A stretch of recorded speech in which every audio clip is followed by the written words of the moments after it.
to join us for what is the culminating event for a project that CCNMTL has been working on for the past almost 3.5 years now. I'll be joined today by my colleague Mark Phillipson and by our faculty partners for Project Vietnam. We have James Lapp over here, we have Margaret Wong in the middle, and we have Bill Janelli right here in front of me. Before we turn it over to them, Mark and I are going to take you through a little bit of the history of Project Vietnam and what's been keeping the center busy for the past 3+ years. So many of you already know this, but back in 1983, WGBH produced a mini-series about the Vietnam War called Vietnam, A Television History. There were 13 episodes in the series. It was co-produced by GBH, and at the time that it aired, it was the most successful miniseries to have aired on PBS. Not everybody was happy with the way the war was portrayed in Vietnam, A Television History, and there was a right-wing group called Accuracy in Media that released its own response in another miniseries called Television's Vietnam. And what's interesting about this is that not only did they go to the trouble of creating this miniseries countering the perspectives that were depicted in A Television History, but that PBS actually agreed to air it on their stations as well. So they did give the counterpoint to the miniseries that they produced and aired.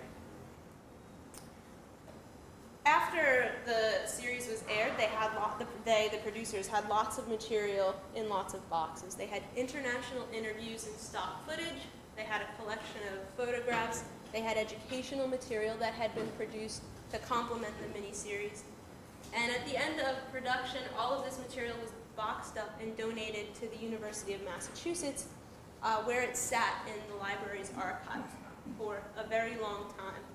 And back in 2007 and 2008, our partners up at GBH began to think, if we're going to hang on to this stuff, we have to do something soon. The film reels were becoming damaged, people couldn't access them easily, and there had been no preservation plan in place to protect these materials into the future. You can see there up on the screen what is called vinegar syndrome, and that's the deterioration of a film reel, and that was starting to happen on some of the material that GBH had gathered in this archive from the miniseries. So WGBH decided that they would apply for a grant from the IMLS to help them preserve some of this footage and to make it more easily available to the public and to educators who wanted to use the material in their classrooms. So the $710,000 grant spanned 3 years, and WGBH's responsibilities with this grant money were to first reconstruct and preserve the assets that were in the collection, catalog them, literally put the film clips back together, and preserve them in the future, and to the extent possible, clean up some of the decay that had happened. They also created electronic versions of the interview transcripts. They had all of the transcripts, but they weren't digitized yet, so they made electronic versions of those. They agreed to digitize all of the original interviews as well as the material that was in the collection of B-roll footage, and up to 30 hours of footage from the stock footage collection. They also had to deal with a rights nightmare, which we at Columbia had the luxury of not having to deal with. So they had this video that was decades old. They had studios from which they had licensed videos. Those studios were no longer in existence. They couldn't be tracked down. And they had to secure the rights to the videos in order to make them available to the public. So that took up a good bit of their time as well. They also agreed to make the material that they digitized available to the public via Open Vault.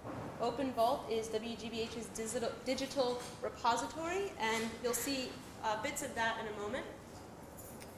And lastly, they agreed to work with CCNMTL to create innovative instances of classroom implementation of the material that they were digitizing in their collection.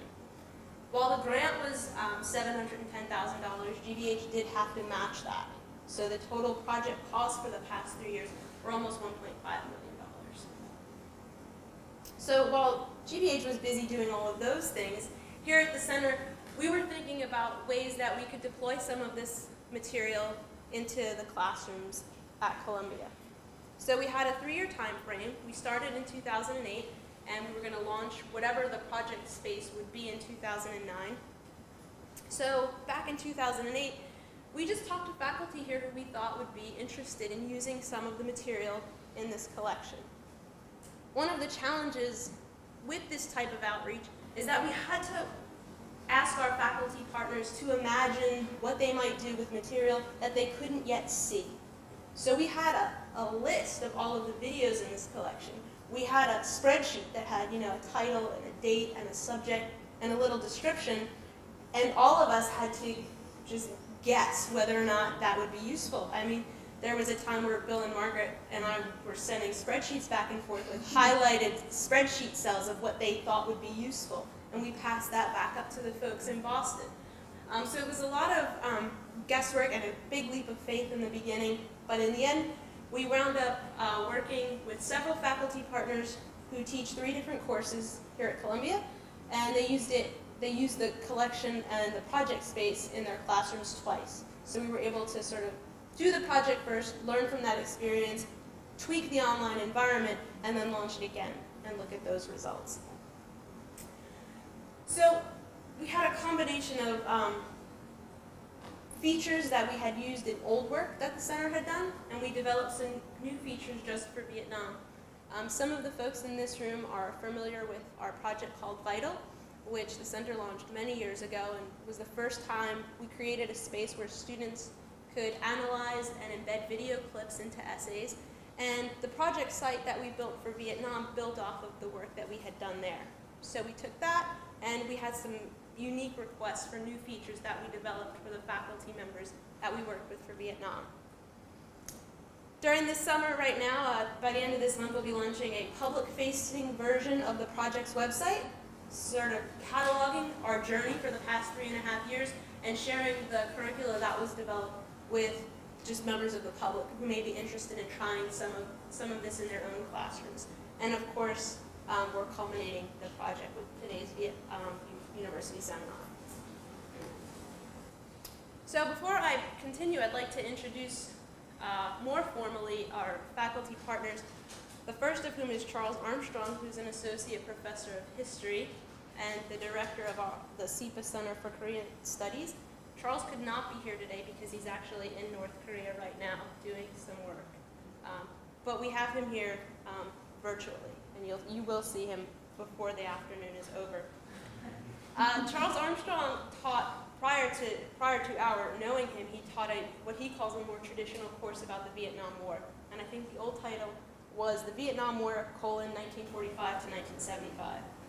And when he began to look at some of the material in the collection and he started to rethink that course in light of the material that would be available to him, he decided to rename his course The Vietnam War, History, Media, Memory, and he redid his syllabus and incorporated media into the entire semester's worth of work, and reported to us that maybe because of the title change, maybe not, but interest in the course peaked during fall 2009 when this launched. So what he had his students do was take their 25-page traditional term paper and embed media into it as their first big change in his syllabus. He also incorporated media in his class discussions every week. Students were responsible for weekly class presentations in which they used video from the collection. And he also taught his students about video source management and citation in formal research papers. Jun Cross is not with us today. She used the Vietnam collection back before we even had the project space. Jun Cross is an associate professor at the School of Journalism, and she teaches courses about documentary filmmaking. And she really just wanted her students to have access to the raw video. She didn't necessarily need us to build anything for her students to use because they already had all the professional video editing software that they needed. So in 2009, she and her students did use the raw interview footage for a project, but she never actually used the project space that the center developed. Next, we have James Lack, who's here, who is our lecturer in East Asian Language and Cultures Department, and he teaches elementary and intermediate Vietnamese. And his students used the Project Vietnam space in the fall of 2009 and spring of 2010. they had to listen to interviews that were recorded in Vietnamese without the transcripts next to them and identify regional dialects and particular vocabulary words. They had to practice translation exercises in the environment. And his students are the only students who actually uploaded audio into the system as well. So they would listen to an interview in Vietnamese, and then they would record themselves speaking it in a different dialect, and then put that back into the system and compare them side by side. And then we have Margaret and Bill, who are professors of social studies over at Teachers College, and they taught a brand new course for the past 2 summers called Vietnam Now. And they looked at identifying educational standards for middle school and high school and creating multimedia lesson plans that were grade appropriate. So going into this archive, looking for material that you would use to teach the content to middle school and high school student audiences. What we have on the screen now is sort of how we thought about using what we had already created in our previous projects and what new features we had to develop for this one. And I know you can't read it, but I just want to give the visualization that we had all of these partners and they had all of these different needs. We had tagging and annotating and clipping and embedding and advanced searching. And so we color-coded all of the different features that they needed, which is what those boxes are, so that we could see where the overlap was. And then we were able to say, okay, everybody needs search. Everybody needs tagging. Only James students need to upload audio. And we were able to sort of think about the project site as a whole and yet break it up so that we could identify features that everybody needed in order to use it with their students. And then lastly, we had faculty who actually wanted to go beyond the collection that we got from WGBH. We had faculty who wanted to both record and show their students lectures that had been given by other faculty members, but that were relevant to the topic. There are many Hollywood movies that Charles Armstrong in particular was interested in using in his course. We had the student audio uploads from James, and then Charles also wanted to use topical songs from the 1960s and 70s so that his students had access to the interviews, the stock footage, the Hollywood movies, the lectures, and the songs that were played here during the Vietnam War. So we built sub-collections for courses so that we had the Vietnam collection as well as complementary material for students to use. And then we had to build it. And Mark is going to tell you all about how we built it. Actually, I'm just going to skim really quickly because we want to get to the curricular implementations and what we learned. But before I do any of that, I just wanted to acknowledge that the partners that allowed us to really kind of build an innovative, interactive project are here in the room. Karen Cariani and Karen Colburn from WGBH have traveled down, and right next to them, yes. Always so quick and so responsive, and just a joy to work with. And right next to them, Peter Kaufman, who actually brokered this relationship in the first place and knit our 2 groups together. And so we're very happy to have them here with us. So Maria just described to you, a lot of different needs, even from just the 4 or 5 faculty partners that we had, and a lot of different features that they wanted to use with their students. And so we had a basic decision to make, which is WGBH was building this wonderful, rich digital library that presented the collection that they were digitizing in very elegant ways. And they were even adding some tools that mirrored what some of our faculty partners wanted. They were adding annotation tools, tagging tools.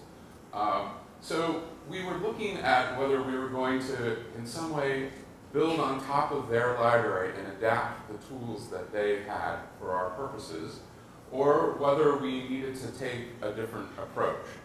And part of our challenge here was that, again, every class had different interests, different needs, and every class was not necessarily interested in what other classes were doing with the collection.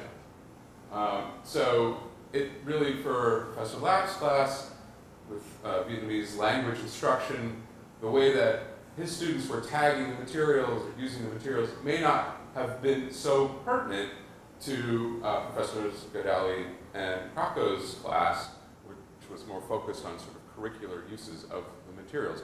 So then we were looking at maybe building 4 copies of the WGBH library and turning on and off some of the features that they had built depending on our faculty needs.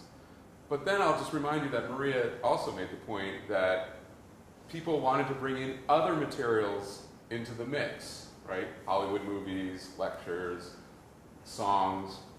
Charles Armstrong was particularly avid to get his collection of Vietnam-era songs into the mix. So then we were looking at the real nightmare prospect of actually trying to add material into the library and organize it and structure it in a way that WGBH had so laboriously and elaborately done for their own collection.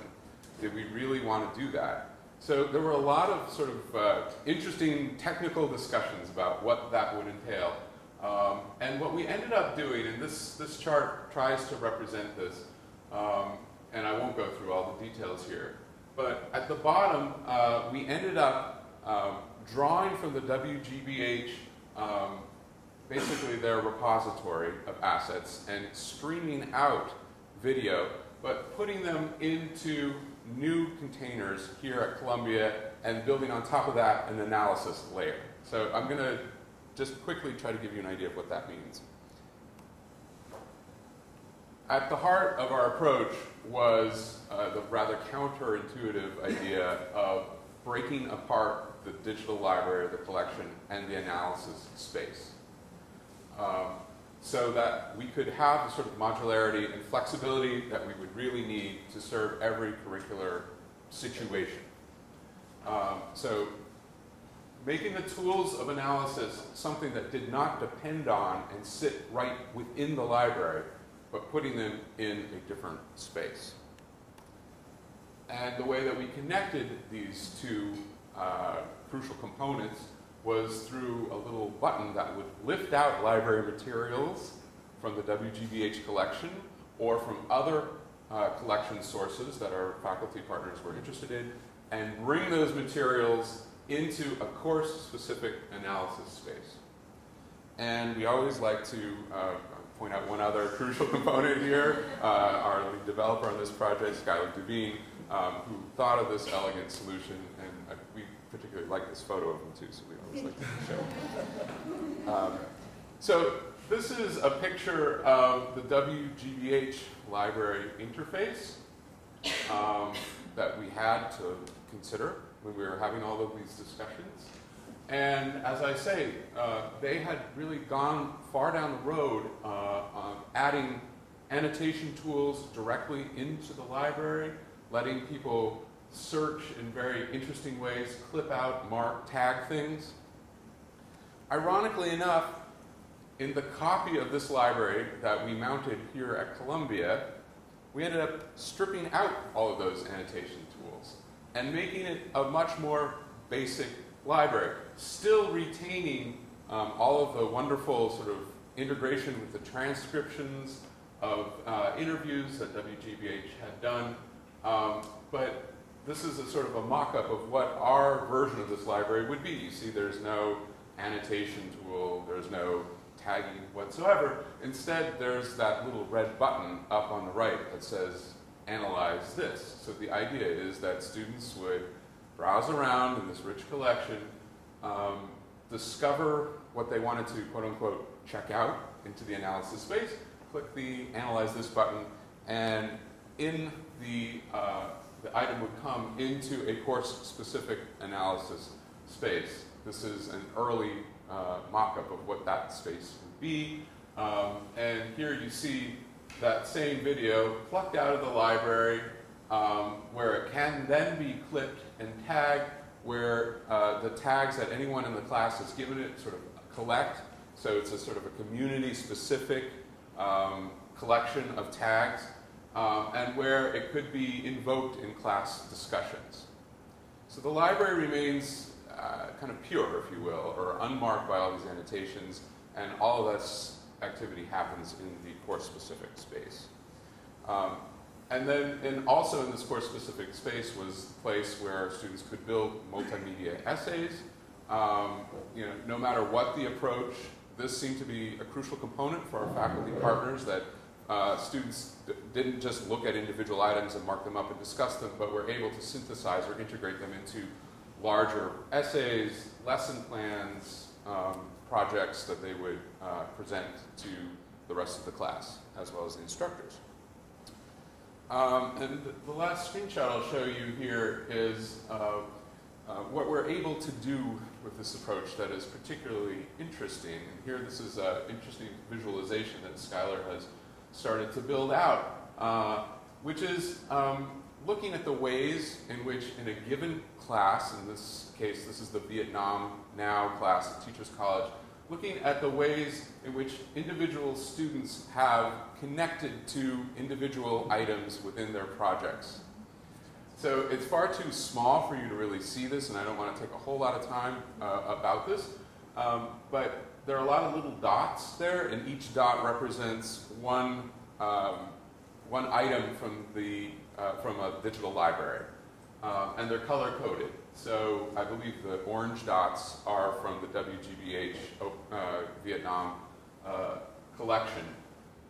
And those dots are all clustered to larger kind of blue squares, which represent projects. So we can see which projects use what items are used in common by several different projects. We start to get almost like a heat map of the WGBH collection. We see what items have been kind of brought in and analyzed that have not been connected to projects. And also the dots have various colors. And so if orange is the WGBH collection, green might be YouTube, which was another collection that we got going on. So we can start to see, and we can start to report to WGBH what items from the WGBH collection have been used organically by students in tandem with other objects and from other collections. So we're able to start to really tell these stories, and this is a story that we tell within the particular context of an educational development class at Teachers College. We could tell a different story within the context of a Vietnamese language and cultures class, or within the context of a history course. So we start to have this kind of rich information, and I think it's a sign of sort of the strength of the partnership that we built with WGBH, that we're taking another step, and we're looking to do more work to really kind of model this kind of reporting back, so that people who have rich collections like the Vietnam Archive can really understand how they're being used within the context of defined communities. All right, so I'm just going to most of you, or many of you, have seen the Vietnam project in action. So for those of you who haven't, we're just going to really quickly show you live what we ended up with here. And Maria's actually going to drive, because I find it hard to speak and drive at the same time. But Maria's in the Vietnam, the WGBH collection. She is looking for an object to do a report on the Tet Offensive, so she's going to use the WGBH search and discover tools. There's wonderful faceted browsing. There's a really nice digital library software behind this. Actually, WGBH changed their software midstream, and so we were really happy that we didn't build our tools to sit on top of a horse that actually got switched out. Another kind of felicitous result of this modular approach. Anyway, Maria is finding some results, and she's browsing around the library. She's going to look at one of these interviews and see whether it's one she might want to use in her project. She can use WGBH's wonderful transcription search here to see how many times or what passages the Tet Offensive is being discussed in this. I guess right up top. She's able to sync to specific invocations of the Tet Offensive. And now when she's ready to actually analyze this within the context of her class assignment, she clicks the Analyze This button, which over the course of 3 years has now migrated from our special copy of the WGBH library with everything stripped out, but what's just this button stripped in, to a browser bookmarklet, which means that we can have students now working directly off of WGBH's Open Vault library. We don't even have to create a special copy of it anymore. We just tell our students, there are some wonderful annotation tools in the WGBH Open Vault. Ignore all those and use our bookmarklet instead and click it and import your objects into Project Vietnam. Here, Maria has just imported this interview. If she clicks the info pane, we notice that all of the metadata from WGBH, which is wonderful, rich information, has come in with this interview. She's able to, again, play it here. When she plays it, it should skip up to the point in which she was looking at it in the WGBH library. She's able now to make an annotation of it. She's able to tag it. She can clip out a piece of it. She can save it.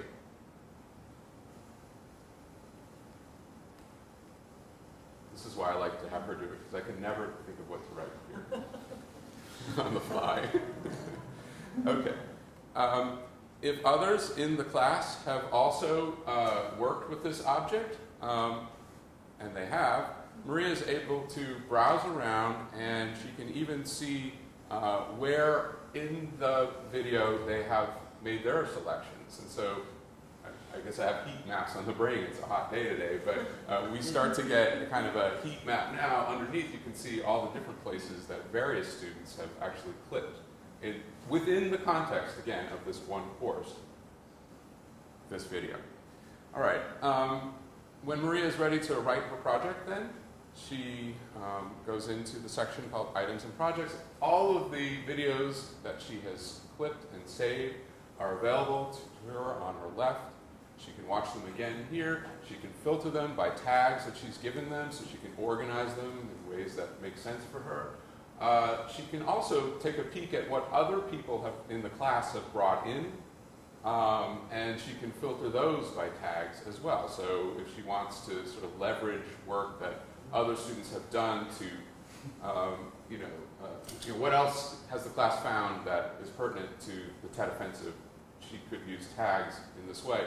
And this is a direct response to a problem that Maria mentioned at the beginning when she was talking, which is that our faculty partners did not have time or the opportunity to look at all of the materials. And so in a very real way, they were dependent on students to discover for each other what was there. So Project Vietnam really emphasized that sort of collaborative discovery through various tools like this, so that students could kind of discover points of interest in common and start to have connections within a class. All right, so Maria starts off her essay, she types her introduction, and then when she's ready to bring in a clip or an annotation that she's made, she can simply do that by clicking onto that arrow. And she can add other students to her project, so it can be a collaborative project, because in a couple of instances that was of interest to our faculty members, or it could be an individual project.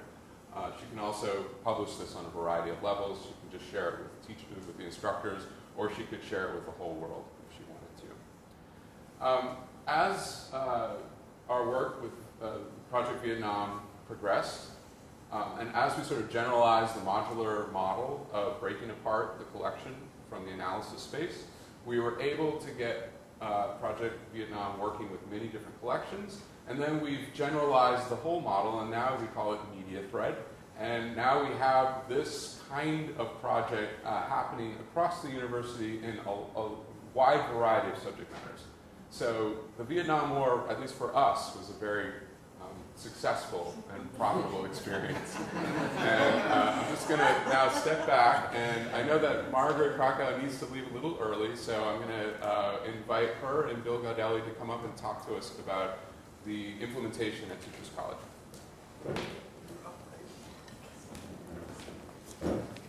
So the way that Bill and I have divided this is that I'm going to say a few words about the course, and then Bill's going to speak to the research that we did that came out of this.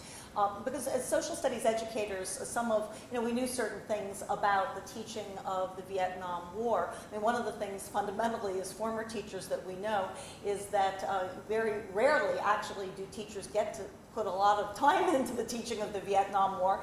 It comes in a U.S. history survey at the end of the year, probably on a day like today. A lot of deep academic work doesn't get done on a day that's as long as this for sure. So, we knew that. We also knew fundamentally that the two of us had no real expertise in this rich history. And we had taught it as teachers, but this was not part of the kind of research that we had done as teacher educators and scholars. And so, this was obviously a bit of a challenge in thinking about how to present a course dealing with the teaching of the Vietnam War when one's own content knowledge is somewhat more superficial than Professor Lapp's or Professor Armstrong's. The other thing that we knew about this, again from the social studies research, is the fact that we knew that many students in secondary schools today get their content knowledge about much in history, but especially the Vietnam War, from feature films.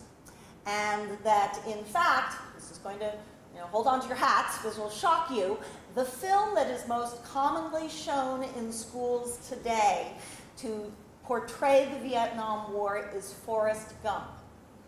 I hope that doesn't lower your estimation of many teachers of social studies too much, but Sam Weinberg, and a scholar at Stanford who's looked at this, and others, this is what we know. So, think about then the kind of medley of influences that were coming to our connection to this project. We're trying to think about what to do with presenting this in our program in social studies. We're a graduate school of education at Teachers College. We've got both pre-service and in-service teachers who take our classes. And we wanted to, of course, to open it up to them, and we wanted to open it up to teachers across New York City, New Jersey, Connecticut, who might be interested. So all of that, those were kind of the shaping factors in figuring out how we were going to engage with this really rich resource.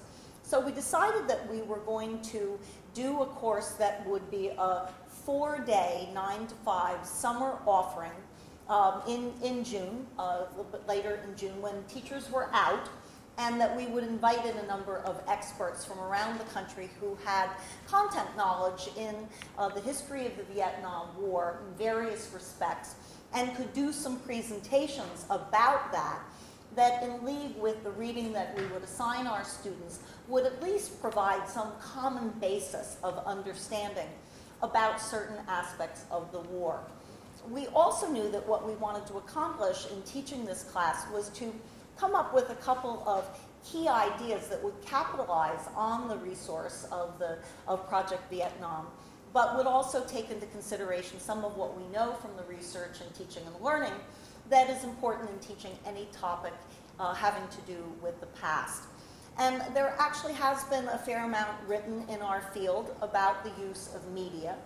And of course, one of the things that we knew from that research was that, again, documentaries get used, but it's the feature films that are used much, much more commonly. And that, in fact, like other forms of visual evidence, often students, secondary students, even those a little bit older, aren't as sophisticated about discerning kind of the truth value, if you will, of some of what is represented visually. Their critical literacy skills in terms of the visual representation of the past needed some bolstering, and there had been some writing about that in our field that we felt had to be somehow accounted for in the 2 versions of the course that we taught in 09 and 10. We also knew that one of the things in terms of doing a better job of teaching history generally that's been much written about had to do with the notion of multiple perspectives. And this idea that history, it's typically, sadly, presented to secondary students in the form of textbooks. And if you know anything about textbooks today, they are an over-digested, oversimplified, very narrativized kind of representation that simplifies so much as, in my judgment, fundamentally to do more harm than good. Nevertheless, teachers use them for a variety of reasons. And so the notion that there are actually multiple perspectives for any moment in the past, but especially something that was maybe not quite so much anymore, but was for a period of time after the war ended a highly controversial topic, that it was really important to get into multiple perspectives and to try to capture for our young teachers, participants in the course, this notion of why Vietnam was such a controversial issue. Now, again, some of them knew that, but not all of them. So we were very much interested in the idea of media literacy, critical media literacy generally, especially in dealing with visual representation, the importance of multiple perspectives, for which this database was extraordinarily helpful. Just, absolutely exceptional in being able to get that across. And then also to have some sense with them of how to put this all together in conceptual and thematic ways that would be teachable in a secondary school context. So a lot of big goals, in a sense, for content that we found very quickly in that first year of teaching the course, that there was a kind of a gravitational pull on the part of our students towards the domestic aspects of the war, towards the protest. This seemed to be the knowledge that students brought in with them to our classroom. And so, we had to really push them away from just an exclusive preoccupation. Now, some of that, I would say, we set up, we realized at the end of the first year, because, for example, we had a Vietnam veteran who was one of our special guests in this seminar. We had Todd Gitlin from Columbia come in. And so, in some senses, we were trying in our second year to correct some of the things that we realized were not going to make us full engagement with this database as we wished. We also, as I think kind of was suggested by what Mark said, there seemed to be students, teachers go to, our students, that is, the teachers in this class, go to YouTube for everything, it seems. And so we wanted to somehow honor that by bringing in their ability to use that into this. So the course had quite a bit of evolution from year 1 to year 2.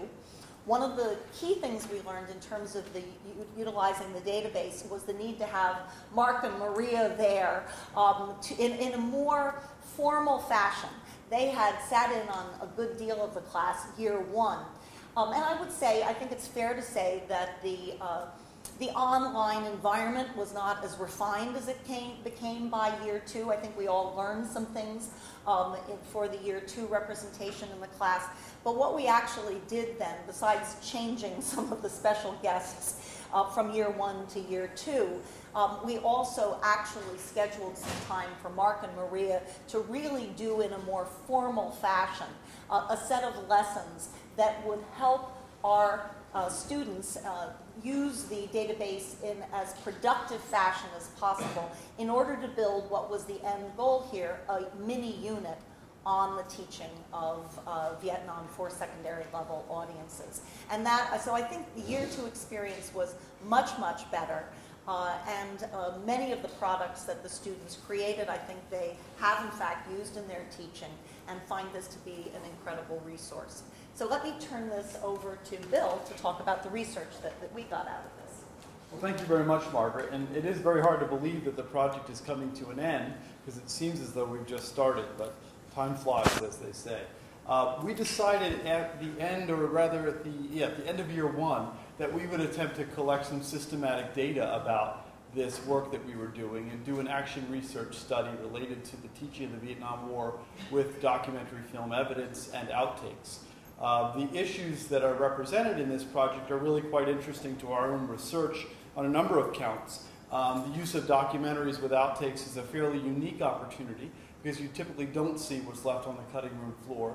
And in this case, we have the opportunity to explore and address issues of corroboration and contextualization and historical inquiry through the use of the material that wasn't used. Secondarily, it allows us to make the point, rather through the work of the students, that documentaries are in fact not truthful in the sort of grand sense, but are in fact construed. And in their construal, they leave things out, they represent things in certain ways. The students' work themselves did this in the way they represented multimedia in their context of their own lesson planning, but also they were able to see it in the way that the documentaries themselves were, or the documentary itself was created. So that was really quite helpful. And again, I think it helped them to examine more carefully this understanding that teachers often have, that documentaries somehow capture the truth and tell it in an unedited fashion. So we had two questions that framed the action research. One was the educational impact of the use of multimedia devices such as this in Vietnam now and in this Vietnam project. The second one is how do teachers deal with issues of difficult knowledge, a term that Deborah Britzman develops to describe historical and contemporary events and issues that have real emotional trauma associated with those. Illustrations of mass violence certainly are examples of that. I could say when I was involved in the project initially, I had not watched this series on television, so I got a copy of it and I began watching it. And I could only do about an hour at a time because it was really so emotionally overwhelming. So I set aside, about 5 months that I watched the entire series, and I would do an hour every couple of days, and it was more than I could take. And so it really entered my sort of thinking that we had to address the emotional power of this sort of documentary in the way that we did the research. And so those were the two questions, the educational use and the issue of difficult knowledge and emotional trauma. In terms of the pre and post, I'll give you a short synopsis of what a small group of teachers said. And first, that they said they don't typically use documentaries because students don't find them interesting. That really, it stunned me to hear our students say that, but they did say that. So there was student disinterest. There was also self and other censorship going on within schools that attempted through various means to quell potentially controversial issues being introduced through documentaries. And so they weren't typically using them in their own teaching. As a result of taking the class and looking at this example more carefully with a finer grain, they tended to think of using short clips as being really advantageous, and also to illustrate the dimension of construal, or how a documentary takes and represents a certain point of view. There's one point that is really telling in the footage that I recall, and Bill Moyer is actually giving a talk, and in some ways you hear him as being the press secretary for LBJ, because he stops the video and says, no, I don't want to say that, and then does a retake, and the retake is actually what ends up in the documentary. So he actually edited himself, and you see that in the outtake, and of course, simply watching the documentary would not allow that to be seen. So they really enjoyed, I think, that aspect of it. And then in terms of the emotional content of it, the double-edged sword, one that obviously mass violence has the ability to grasp attention on the part of young people, and they recognize that as a value, but also then the challenge of addressing that emotional content in a way that was careful, deliberative, respectful of students' emotions and responses, but also did not ignore the historical thinking that was embedded in this work. In terms of our conclusions, we're looking at, and the paper is not yet finished, it's still in development. We presented it a couple of times, so it's very much a work in progress, but I'm happy to share it with you. We firmly believe that in a media age, teachers and students need to come to terms with multiplicity to a greater degree than was ever before necessary, and so we see it as our task as teacher educators to prepare them in activities like this, and we really value the opportunity to do that in this particular project. And then finally, that, again, that historical narratives, those both construed in documentary form, also in other textual forms, of course, are representations and have authorship, and therefore have particular points of views that are embedded in them, and there's great value in unearthing those points of view. Lastly, what we don't know, and we do know a little bit of this anecdotally, as Margaret pointed out, about what students have done with their students in relationship to this work. So that, of course, is always the holy grail, what happens in the classroom, more difficult to access that information, but we do know there are other factors that impinge, and students shared with us that Vietnam is not really a high-profile topic in social studies curriculum in the state of New York, and so therefore, while there are specialty courses that deal with it in certain districts, by and large, it doesn't get a great deal of attention, which is really unfortunate in many ways. But that was one of the things I think that served as a barrier to this project's implementation in the secondary classroom. So thanks to all the folks at CCNMTL, and we'll miss working with you on this project, but look forward to the next one. Thanks, Margaret. James? James Lapp is now going to tell you a little bit about how he and his students use the project.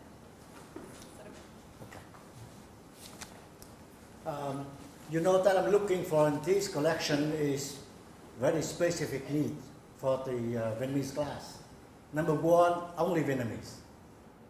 And number two, 3 accents.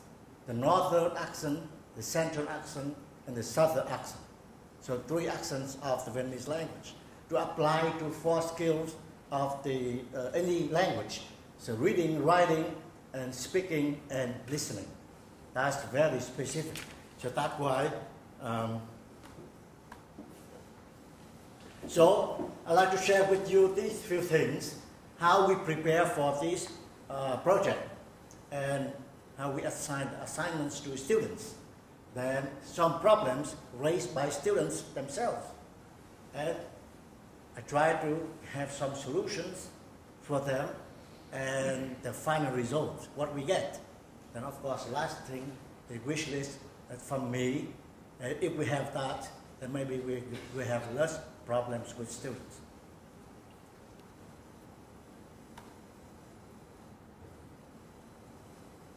Okay. For preparation, so the first, Mark, Maria, and I met together. We discussed about the project. So the first thing, Maria gave me a set of DVDs about the 13 series of the public television, so to watch and to see if I can apply for something. And of course, he gave me the list of the interviews. It's about 1,800, if I recall very well. 1,800, and how many I get from there, we'll see. I identified only Vietnamese, you know that. So this material is unique. You cannot find anywhere else, any collection, because the 3 accents, and only Vietnamese. And the last one, I asked Mark and Maria, you saw already, block any translation, any transcriptions. They have to do themselves. That is a challenge for students. It's a fun and challenge for them. So, and here is the one that we, each semester, bring to Maria, to the class to Maria to do what? To show them how to access the collection and to how to use it. How to select different clips so they like and they want to do something about that. And of course, they have to record it, their own voice, because they have to do the summary, they have to do their own words, because these things are different accents. It's not what they learn, but their vocabulary is different. They have to speak in that, and they have to record it and upload it for me to grade them, on live.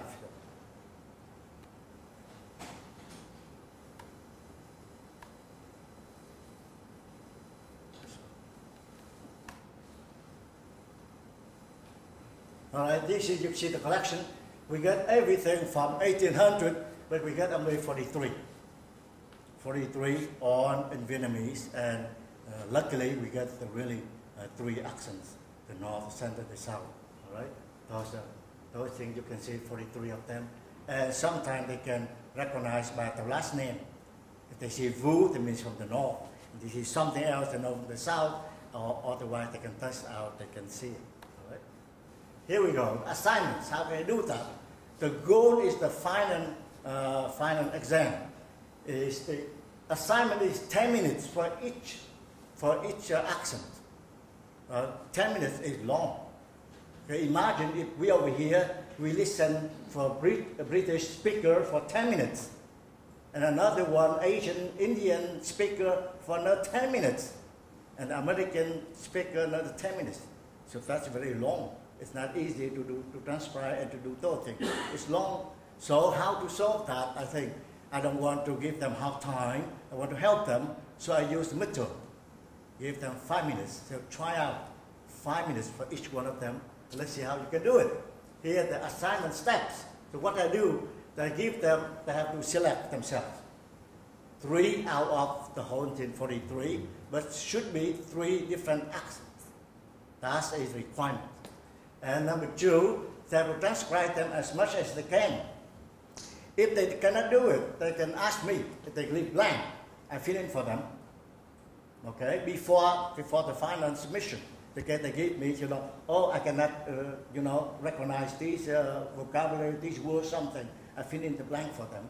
If they do ahead, and they can do that. So they have to transcribe as much as they can, so they can understand everything. After they do that, they understand everything, they will summarize them. Because that means they understand everything. They summarize their own vocabulary, their own words. Because maybe if they use a northern accent, they can use that. Use south, central, or the southern, okay, whatever they want. So they summarize that, they upload, they record it with Maria help. So then they upload it, then I listen from anywhere. So I can say, oh, it is wrong, it is right, make correction or something. All right? And finally, they have to submit 3 summaries from that collection, whatever they select, 3 of them, and of course, translations. Now they do that themselves. Before the end, at the end of the year, we release the whole, series, whole collection for them to check with how they did, did well or they did terrible or whatever. They can compare with that. All right? Okay. For the final presentation, they can select 1 out of 10 minutes. Okay? They want one of them, whatever they think the best. They can do that in front of the class. Of course, the class will have a question and answers. And of course, I will ask them some questions if I want to. Okay? That is the assignment. So let's go to the next one. Here you can see it. Okay? If you can see it right here, it's a little hard. But if you can see it somewhere over here, you can see the name, and you can see it's the whatever the class, midterm and a final. You see down here, you can see right here. Okay, the final, the midterm. And number 3, that means the northern or the whatever, one of the 3. So 1, 2, 3, like you have here. Up here you have 1, 2, 3. That means 3 separate selections. So 3 accents. That means they get everything wrong. And the final thing. And you can see that, let me see here, is the problems. All right? The first problems, they complain because more than half of the class have their parents really who are very familiar with the situation, with the Vietnam War, and with whatever described in the interviews. So they have the reaction or something that brought up to me, okay? And some of them even notice that, many vocabulary, many words related to politics or the war. And they're young, they have nothing to do with that, so why? All right? Then the last thing is some of them, the people, the interviewees were very, very aggressive or even arrogant. So that's fine because they're winner. So the winner is always like that. So I have to calm them down. How do I do that? Here we do. I try to get some solutions and the final results. So I calm them down and say, look, this is the past, okay? So 3 decades ago, it's different. So now just focus on the Vietnamese language and the accents. The rest, things change, already changed. All right? And I explained to them some difficult words, but I said, ignore whatever, not important.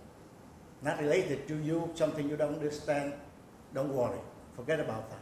Pick up what you can and try to use that for your knowledge. All right? And this collection was done 3 decades ago, so take it as a history, okay? And the past history. All right? I gave them another option to calm them down. They said, now, if you want to do, you have an option. You can go out, not with your family, not with your friends at Columbia, but in another school, and where you are, the other school is fine. Interview them. 10 minutes, recorded them, and upload it for me to listen to that. And do the same thing. You do some summary and do some translation. So that I know you understand what you're doing. All right, so I give them option. So both happy. So that's why. And some students at the end did very well. They did excellent translation and transcription. So, WGBH was interested in hiring them. So I gave that to Maria, so maybe they hired them when I saw two of them. So one of them is on the list you see before. Okay, now my wish list. What is my wish list? Here, I wish we have more interviews with the overseas Vietnamese to have the balance. Because most of them is in Vietnam. Okay, that's why we have that conflict. They don't understand, and they have a different point of view. So we have to something in balance. And more interviews with the Vietnam veterans. There are very few in there, and if they could interview more of them, so they have another point of view. So we have to have balance. And last, but that I think is not possible, but I mean wish list and more recent interviews. So we have these things, and I think we have less problems. We have more balance in the collection, and maybe make many people very interested. So that is my thing. Thank you. Thank you, James. I promised that we'd hear from Charles Armstrong, and so we're going to end this presentation with a video. We had the opportunity to get him in front of a camera a few weeks ago before he left for North Korea, and we're able to ask him some of the questions that he would speak to had he been able to be here today. So I'm just going to play the last 7 minutes or so from his interview.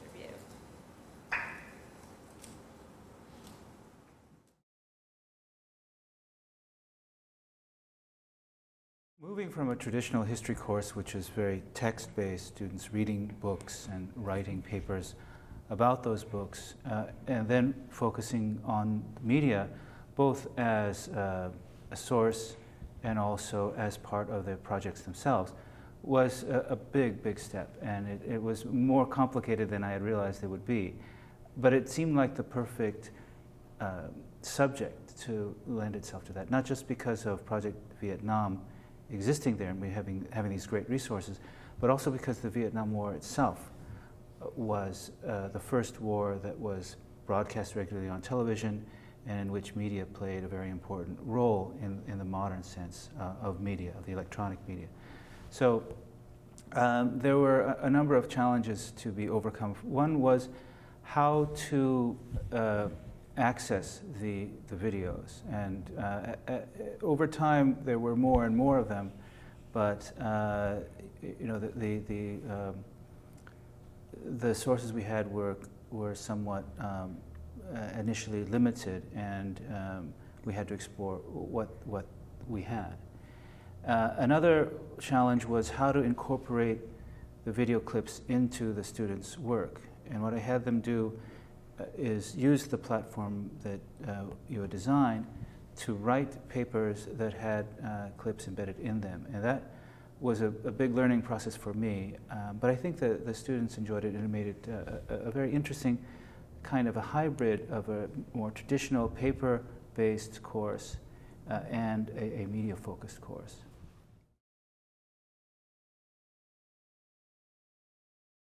For each seminar session, I had students, usually in pairs, look at a media clip from the archive and discuss it. And as time went on, it increasingly became the case that we were involving media in all of our discussions. And so not only in the presentation at the beginning, but throughout each seminar, things would come up. This is why an electronic room was really, of course, essential to have this, because people would come up with a reference, and then we would look into the archive or go on YouTube and examine that reference directly.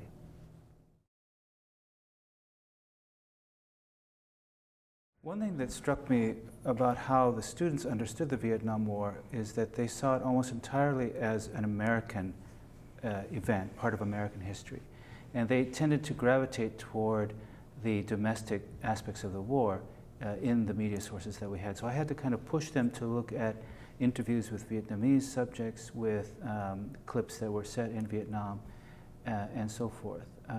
And I think that it worked, but at the beginning at least, students were primarily interested in what was going on in the United States at that time, and the Vietnam War, or Vietnam, as being a symbol or a metonym for a certain period of American history. And the sources in the project did include a lot of footage from Vietnam and interviews with Vietnamese individuals. And I had to continuously sort of push the students toward that direction rather than focus solely on the American aspects of the war.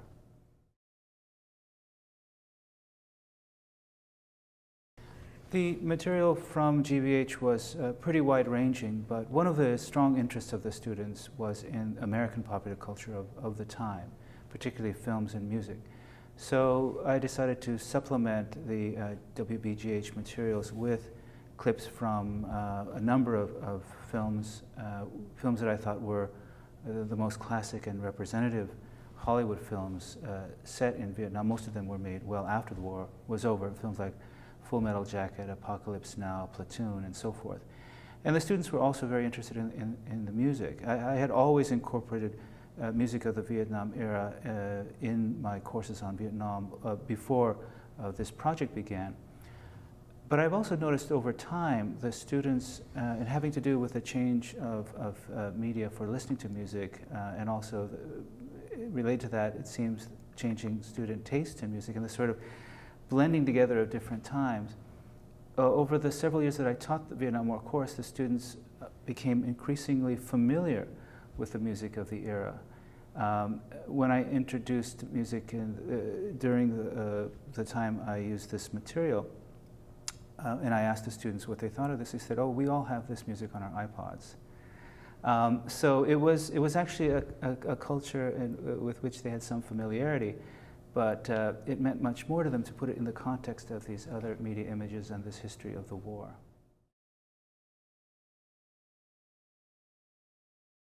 I found it actually, somewhat to my surprise, easier to work with undergraduates than with graduate students with this kind of a format. The undergraduates were more used to thinking in these terms, more used to incorporating media into their daily lives, into their understanding of history. The graduate students were a bit more resistant. They were more traditional in their understanding of what a history seminar should be.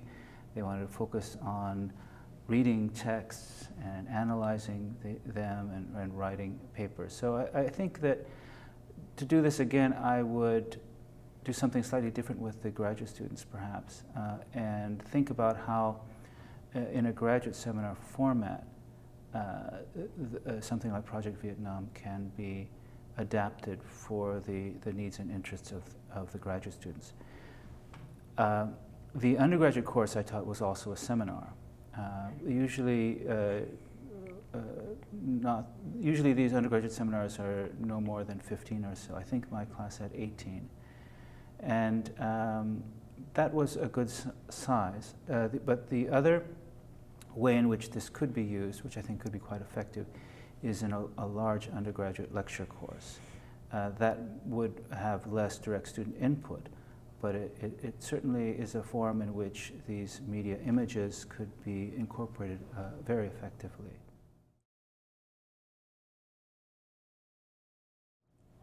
Project Vietnam has been a very important experiment both in teaching and in the utilization of sources, but I think there are many other areas of history in which this type of format can also work. So I hope this is just the beginning of expanding outward to really rethink the way we use media in our teaching.